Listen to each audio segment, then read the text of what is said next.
What is the difference between people who can and people who cannot?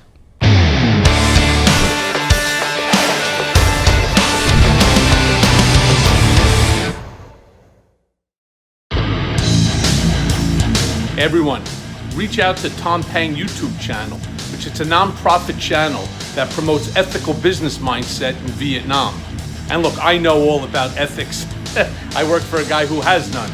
You check out his channel so that more people can understand all about ethical business and educate themselves in this practice. Thanks. 30 years in business and number of years working for other companies.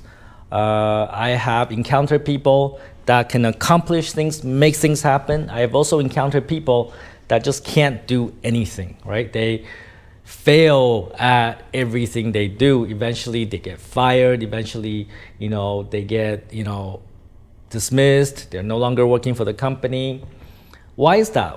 How do you tell people that can do it and people who cannot do it? Like, how can you tell? And I can say that it's actually very easy to tell between the two.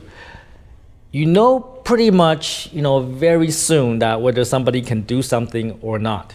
And there is basically some hints that I can share with you, right? So let's start with people that can do it, right? People who can do stuff. People can get things done, okay? Those people tend to be self-motivated. They see a problem, they want to solve it. In many ways, they're like me. When I see a problem, I want to solve it, right? I don't need external pressure to tell me, Tom, you need to do this, and beat me with a stick, for me to want to do it. I just want to do it, and I get it done, right? And I do see those people. They come to my office, Sometimes they're very junior people. Sometimes they come to my company as a junior person, and they see all the problems, because every business has problems, right? They see all the problems and they realize they need to fix it. And they come to my office and they say, Tom, I know there's a problem like this, and I think I want to fix it. And of course, I'm going to say, go do it. Do it. Show me what you can do, right? And they go out and do it and get it done. And those people generally get promoted in the organization, going up the ladder very, very fast. I have hired people that started in a junior position in my company, and in the span of 2-3 years, they're like a senior manager in my company because they know how to solve problems. And those people, they have no excuses. They don't tell you why something cannot be done. They just identify the problem and they just take care of it, and then I just see the results. I never hear any problems. They don't say, it cannot be done because of this and that and this. They just solve all the problems and get things done.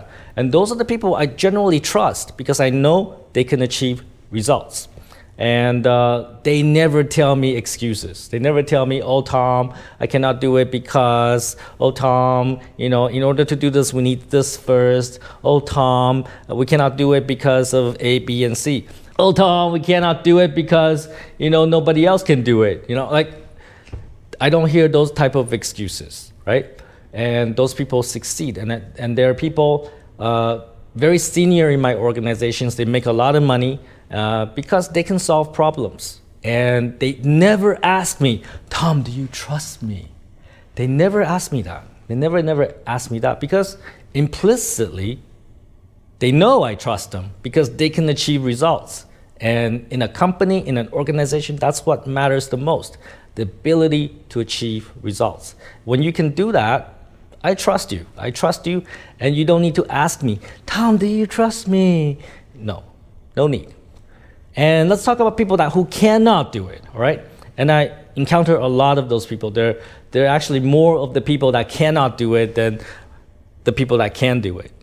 When you run into people that can do it, basically you probably did something good in your past life. It's like a reward, maybe from God or something. Really, people who can do it are very, very few. And when you run into them, when you meet them, make sure you treat them well, make sure you reward them well, right? But the people who cannot do it, they're the majority.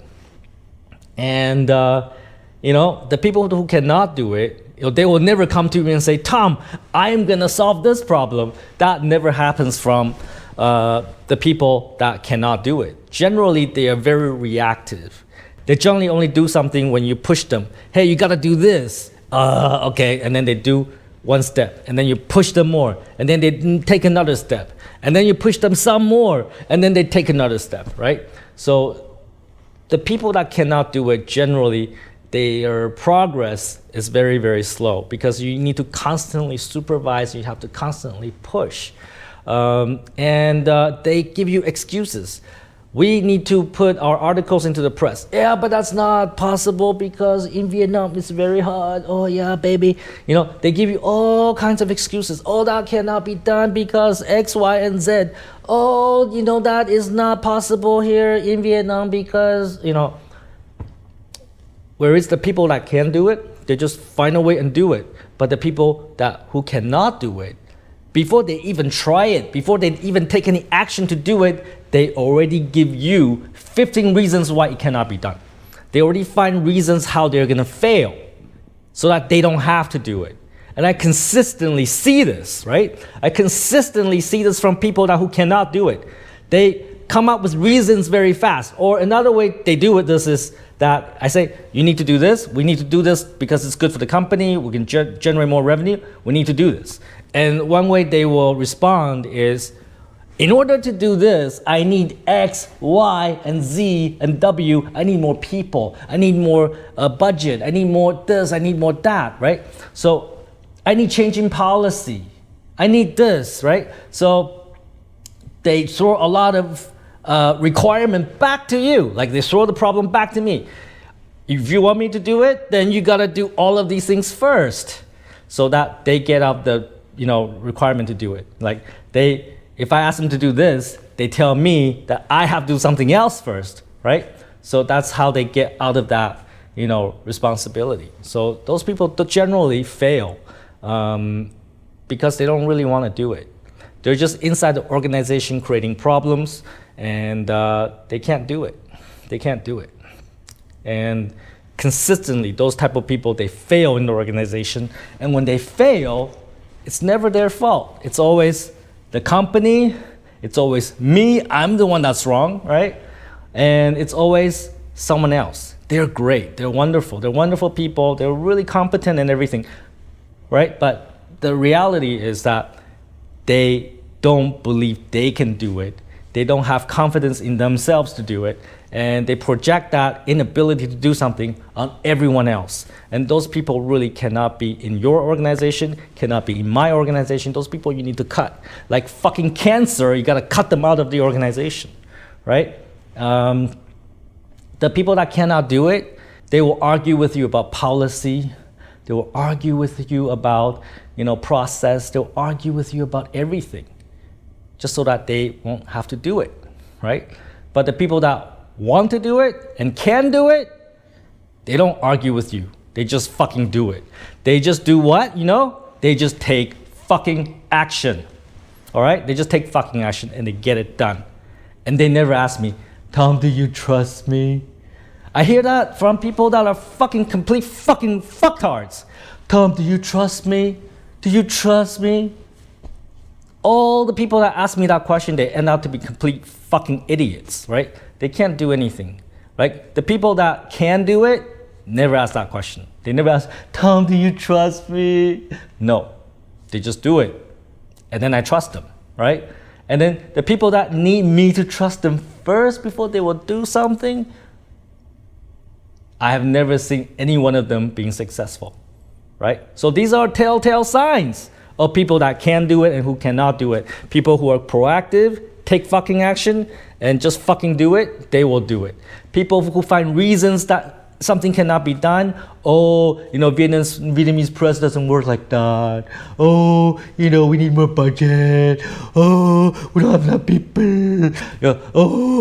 The people that find a lot of reasons to fail, they will fail. That's as simple as that, right? So I cherish the people that can produce results, and they're at the top of my organization, making tons of money.